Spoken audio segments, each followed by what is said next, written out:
Pour qu'une relation fonctionne, il faut que les deux personnes impliquées se sentent bien. C'est valable pour toutes les relations.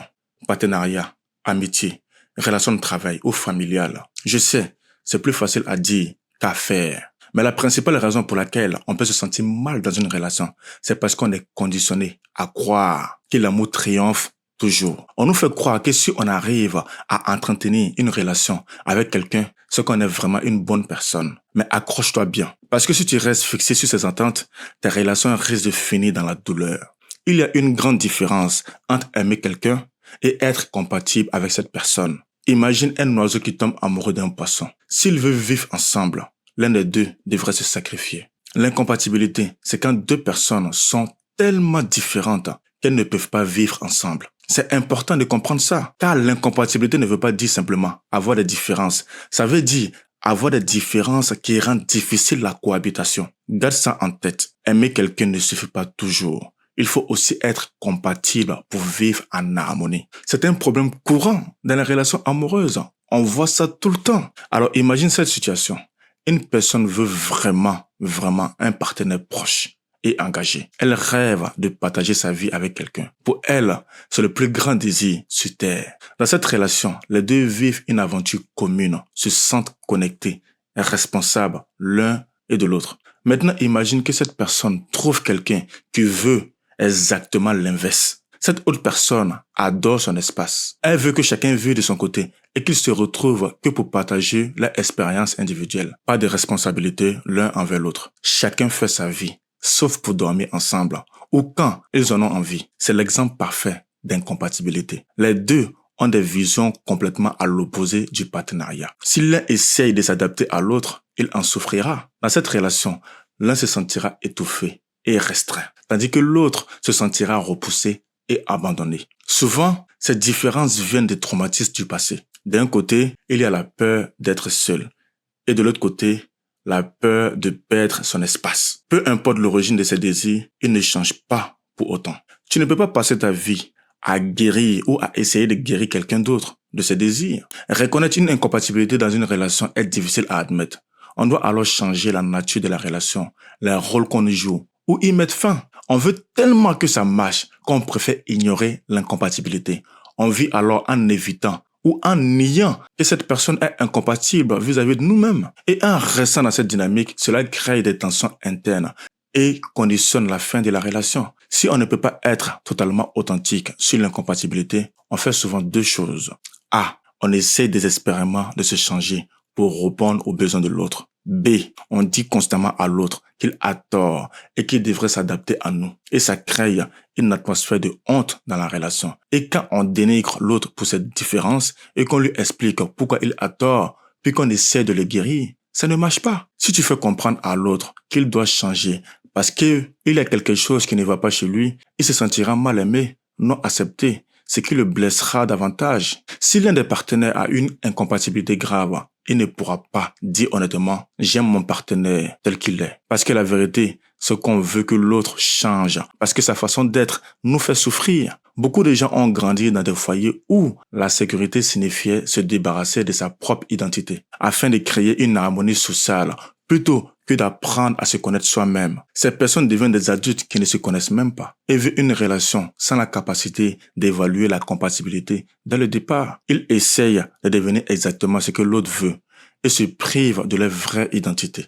On doit comprendre qu'on ne peut pas nier notre vraie identité. C'est impossible. Elle refait surface d'une manière ou d'une autre. La vérité finit par éclater tôt ou tard. Il y a tellement d'hommes aujourd'hui qui n'aiment pas l'idée de fonder une famille, mais qui pensent que c'est le seul moyen d'avoir un lien émotionnel ou sexuel ou de trouver validation et sécurité. Alors, que font-ils?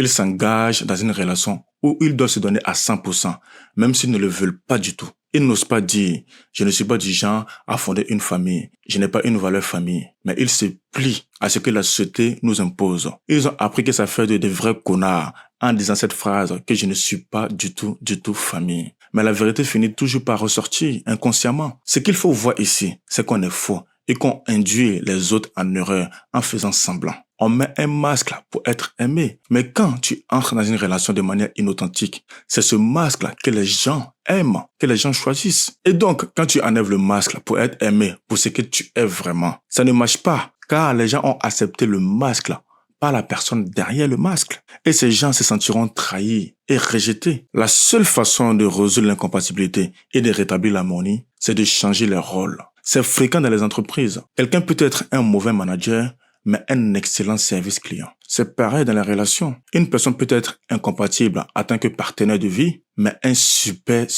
ami. Ce qui est vrai, c'est que notre amour pour quelqu'un, c'est vraiment notre capacité à changer son rôle dans notre vie. Même si lâcher prise peut être douloureux, c'est mieux que de rejeter, haïr ou punir quelqu'un simplement parce que cette personne n'est pas compatible avec nous, ou de le retirer complètement de notre vie. On a du mal à voir les gens tels qu'ils sont réellement parce qu'on porte des lunettes roses. On ne voit pas la personne réellement quand on est attiré par elle au début de la relation. On minimise les petites incompatibilités sans rendre compte qu'à la longue, cela deviendra un gros problème pour nous. Un autre point difficile à accepter, c'est qu'on est souvent incompatible avec les membres de notre famille également. Mais je sais, ça c'est un sujet qui est très tabou. Et la plupart des gens qui expriment leur véritable identité, qui y sont vraiment, parfois ils se font rejeter, bannis de la famille. Cette incompatibilité crée souvent une blessure qu'on porte à l'âge adulte, nous conduisant à rentrer dans les relations avec des personnes incompatibles, encore et encore, jusqu'à ce qu'on prenne conscience de cette blessure